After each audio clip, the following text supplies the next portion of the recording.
Assalamualaikum warahmatullahi wabarakatuh. Nama saya Alfonso Martin, saya dari kelas 10 MIPA 2, nomor absen 4, membahas tentang divisi Basidiomycota.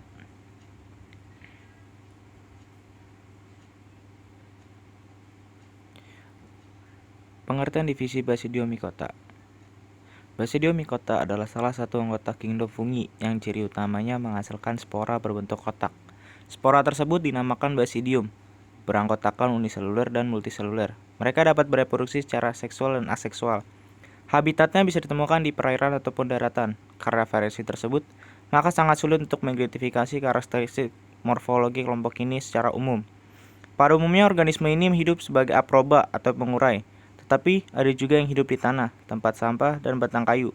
Terdapat sekitar 25.000 spesies Basidiomycota yang telah teridentifikasi. Kedua, struktur tubuh Basidiomycota. Basidiomycota adalah jamur filamen yang terdiri dari hifa dan berreproduksi secara seksual melalui sel khusus berkelompok yang disebut basidia. Hifa pada Basidiomycota bersekat dan mengandung inti haploid. Ciri tubuhnya seperti jamur yang kita kenal, memiliki bagian batang dan tudung yang berbentuk seperti payung. Pada bagian bawah tudung tampak adanya lembaran yang menjadi tempat terbentuknya basidium. Hifa yang bercabang dari jenis jamuran ini membentuk mesilium.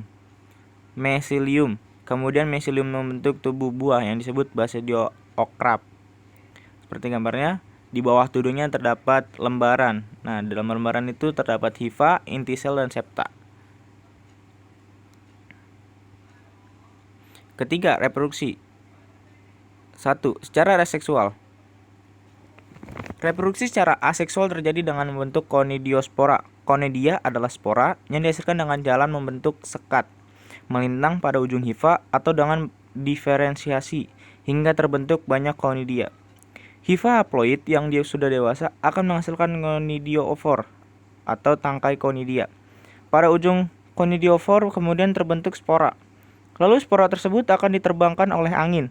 Apabila kondisi lingkungan menguntungkan, maka konidia akan berkecambang menjadi hifa yang haploid.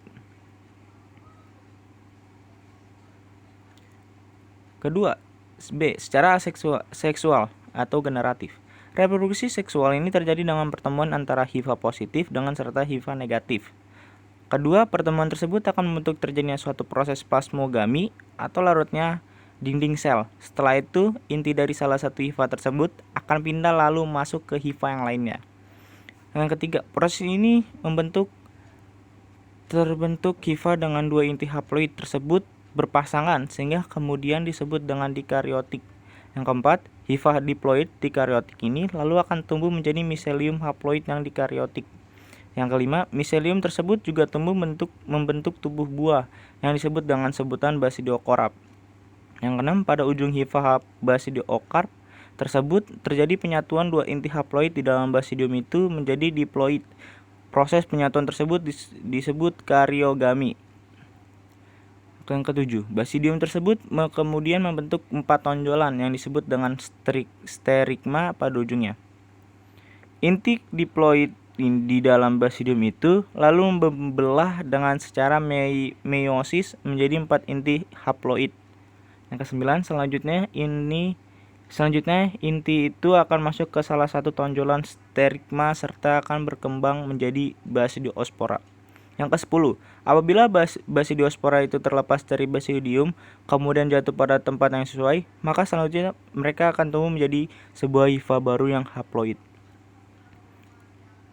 Seperti ini gambar reproduksi secara seksual.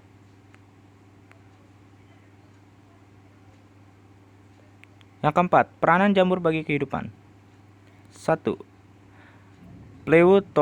Pleurotus sp atau jamur tiram merupakan jamur yang memiliki kandungan asam folat yang tinggi. Biasanya jarum tiram dimanfaatkan sebagai vitamin karena dapat dijadikan sebagai pencegah banyak penyakit. Seperti ini gambarnya. Yang kedua, Auricula polythyrca atau yang disebut kita jamur kuping merupakan jamur yang ditemukan pada kayu mati sesuai dengan namanya. Tubuh buahnya berbentuk seperti daun telinga dan berwarna kecoklatan. Jamur kuping sering dimanfaatkan sebagai sayuran karena memiliki rasa yang enak. Seperti ini gambarnya. Hampir mirip seperti kuping manusia. Yang ketiga, Amanita phalloides merupakan jamur Basidiomycota yang tampilannya menarik, tetapi mereka sangat beracun. Jamur ini hidup sebagai saprofit pada kotoran hewan ternak, biasanya berbentuk seperti payung. Seperti ini. Terima kasih telah menonton video ini. Saya harap kalian mengerti dan memahami isi dari video yang saya berikan. Terima kasih dan sampai jumpa.